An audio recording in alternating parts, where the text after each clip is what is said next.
सबको पता है IIT Kanpur one of the highly demanding IIT में से एक है स्टूडेंट्स में। और यहाँ जेई मेंस और जेई एडवांस के स्कोर पे आप एडमिशन ले सकते हैं। और गाइज यहाँ पे आईआईटी कानपुर में आपको स्टूडेंट फ्रेंडली कई सारी फैसिलिटीज और एमिनिटीज तो मिल जाती है। और हाल ही में इन्होंने एक साथी नामक पोर्टल भी चालू किया है जिसके अंडर आप जेई मेंस का प्रिपरेशन फ्री ऑफ कॉस्ट कर सकते हैं। जी हाँ गाइस, तो साथी नामक इस पोर्टल पे जरूर विजिट करें। ऑल इम्पोर्टेंट लिंक हमने ऑलरेडी डिस्क्रिप्शन में दे के रखी है। सो चलिए गाइस, आज के सेशन की शुरुआत हम आईआईटी कानपुर के फीस स्ट्रक्चर से स्टार्ट करते हैं और वन बाय वन हम बाकी चीजें भी डिस्कस करेंगे। तो फीस के लिए हम हमेशा ही आप लोग के लिए एक इंटीग्रेटेड चार्ट बनवाते हैं। तो इस चार्ट में आप लोग देख सकते हैं किन किन प्रकार का फीस आपसे लिया जाता है आईआईटीज में। तो ये पर सेमेस्टर का फी हम यहाँ पे डिस्कस कर रहे हैं। जैसे आपका ट्यूशन फी हमने यहाँ पे दिया है। जिन स्टूडेंट्स के yearly parental income 5 lakh and above है तो उनको यहाँ पे फुल ट्यूशन फी यानी कि 1 लाख रुपीस का पर से का ट्यूशन फी लगने वाला है। जिन स्टूडेंट के ईयरली पेरेंटल इनकम 1 लाख के अंडर है उनका 0 ट्यूशन फी है। जिन स्टूडेंट्स के yearly parental income 1 to 5 lakh है उनको 1/3 फी यहाँ पे देना पड़ेगा। वो कितना है वो हमने लिखा हुआ है। जो स्टूडेंट SC ST या फिर फिजिकली हैंडीकैप है उन स्टूडेंट्स को यहाँ पे 0 ट्यूशन फी रहता है। और बाकी फी आपका कौन कौन सा होता है, जैसे एग्जाम फी हो गया, आपका जिम फी हो गया, फेस्टिवल फी, मेडिकल फी, वो कितना है वो भी हमने इस चार्ट में दिया है। इसी के साथ हमने यहाँ पे आपका मेस फी भी डिस्कस किया हुआ है। तो इस चार्ट को गाइस आपको अच्छे से पॉज करना है, वीडियो को इस सेक्शन को अच्छे से पॉज करना है और आगे बढ़ना है। और यहाँ पे जिन स्टूडेंट्स को लगता है कि फीस ज़्यादा है तो यहाँ पे आप लोग के लिए कई सारे स्कॉलरशिप तो अवेलेबल है ही है। इसी के साथ आप यहाँ पे एजुकेशन लोन के लिए भी अप्लाई कर सकते हैं। सो चलिए गाइज, आज के वीडियो के हम मेन टॉपिक की तरफ मूव करते हैं और देखते हैं कि आईआईटी कानपुर का प्लेसमेंट ट्रेंड्स कैसा रहा है। सो आज हम गाइज आपके साथ 2023-24 का प्लेसमेंट डेटा शेयर करेंगे और 24-25 का प्लेसमेंट डेटा जनवरी 2025 में आने वाला है। तो इसके लिए आप हमें सब्सक्राइब करके जरूर रखें ताकि आपसे एक भी अपडेट मिस ना हो पाए।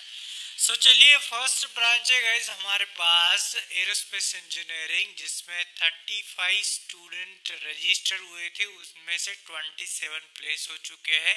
77% के आसपास इस ब्रांच का प्लेसमेंट रेशो रहा है। काफी बढ़िया प्लेसमेंट रेशो था। एवरेज पैकेज इस ब्रांच का 20 लाख पर एनम का था और मीडियन सैलरी 17 लाख के आसपास था। नेक्स्ट बीटेक का ब्रांच है गाइज हमारे पास biological sciences and bio engineering, जिसमें 24 में से 12 स्टूडेंट्स प्लेस हो चुके हैं, यानी कि 50% का प्लेसमेंट रेशियो हमें नजर आता है। नियर अबाउट 14 लाख का एवरेज एंड मीडियन सैलरी भी 14 लाख के आसपास इस ब्रांच का था।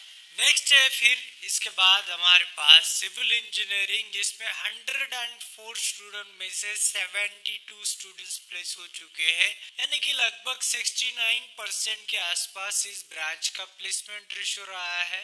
एवरेज सैलरी इस ब्रांच में 16 lakh rupees and median salary 15 lakh के आसपास था। फिर एक केमिकल इंजीनियरिंग गाइस, जिसमें 89 में से 73 स्टूडेंट्स प्लेस हो चुके हैं, 82% के आसपास प्लेसमेंट रेशो रहा है। इनफैक्ट हाल ही के कुछ सालों में केमिकल इंजीनियरिंग में अच्छा प्लेसमेंट देखने को मिल रहा है आईआईटीज और एनआईटीज में। और यहाँ पे अगर हम इस ब्रांच का एवरेज सैलरी देखें तो नियर अबाउट 19 लाख का एवरेज एंड 16 लाख का मीडियन सैलरी गया है, जो अपने आप में काफी बड़ी बात होती है गाइस। नेक्स्ट है हमारे पास highly demanding computer science engineering, जिसमें 121 स्टूडेंट में से 116 स्टूडेंट्स प्लेस हो चुके हैं, यानी कि लगभग 96% के आसपास प्लेसमेंट रेशो हमें इस ब्रांच का नजर आता है। 53 लाख के आसपास का एवरेज सैलरी एंड 41 लाख के आसपास का मीडियन सैलरी इस ब्रांच का था। तो काफी बढ़िया नंबर्स हमेशा से ही रहे हैं कंप्यूटर साइंस इंजीनियरिंग में टॉप आईआईटीज में। नेक्स्ट है गाइज हमारे पास और एक डिमांडिंग इलेक्ट्रिकल इंजीनियरिंग, जिसमें 163 स्टूडेंट में से 139 स्टूडेंट्स प्लेस हो चुके हैं, यानी कि 85% से भी ज्यादा प्लेसमेंट रेशियो हमें यहाँ पे नजर आता है इस ब्रांच का। एवरेज सैलरी इस ब्रांच का लगभग 27 लाख पर एनम के आसपास था एंड मीडियन सैलरी इस ब्रांच में 23 लाख के आसपास था। फिर है गाइस मैकेनिकल इंजीनियरिंग, जिसमें 114 स्टूडेंट में से 85 स्टूडेंट्स प्लेस हो चुके हैं, यानी कि लगभग 74% का प्लेसमेंट रेशो इस ब्रांच का था। Average salary near about 20 lakh rupees and median salary 19 lakh rupees का था। और लास्ट ब्रांच है गाइज हमारे पास यहाँ पे बीटेक का मटेरियल साइंस इंजीनियरिंग, जिसमें 74 स्टूडेंट में से 52 स्टूडेंट्स प्लेस हो चुके हैं, यानी कि लगभग 70% के आसपास इस ब्रांच का भी प्लेसमेंट रहा है। काफी बढ़िया प्लेसमेंट रेशो हमें इस ब्रांच का भी दिख रहा है।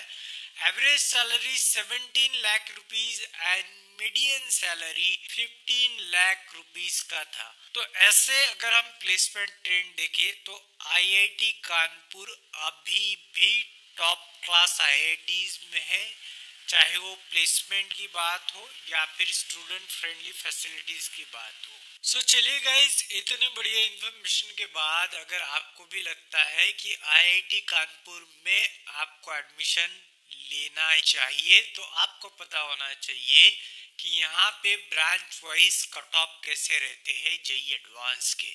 तो यहाँ हमने ओपनिंग एंड क्लोजिंग रैंक दिए है इस चार्ट में, साथ ही में हमने नंबर ऑफ सीट्स भी दिए हैं। जैसे कि यहाँ पे आप एरोस्पेस इंजीनियरिंग में नंबर ऑफ सीट देख रहे हैं 55 + 14। तो यहाँ पे जो आप 14 नंबर देख रहे हैं वो इंडिकेट करता है नंबर ऑफ फीमेल सुपरन्यूमरी सीट्स। तो यहाँ पे आप देख सकते हैं किस तरह के कट ऑफ रहेंगे। आपकी कैटेगरी अनुसार हमने ओपनिंग एंड क्लोजिंग रैंक्स दिए हुए हैं। तो एक ही वीडियो में आपको A to Z इंफॉर्मेशन मिल रही है गाइस। तो इसके लिए एक लाइक एंड सब्सक्रिप्शन तो बनता ही है। अब नेक्स्ट ब्रांच है हमारे पास बायो इंजीनियरिंग। तो इसमें भी आप देख सकते हैं 42 + 11 सीट्स है। 42 सीट्स कॉमन है, 11 सीट फीमेल सुपरन्यूमरी के लिए रहेंगी। इसी के साथ हमने केमिकल इंजीनियरिंग के भी आपको ओपनिंग क्लोजिंग रैंक्स दिए हैं। तो आपको वीडियो के पर्टिकुलर सेक्शन को पॉज करना है, आपकी फेवरेट इंजीनियरिंग ब्रांच के पास आपको वीडियो के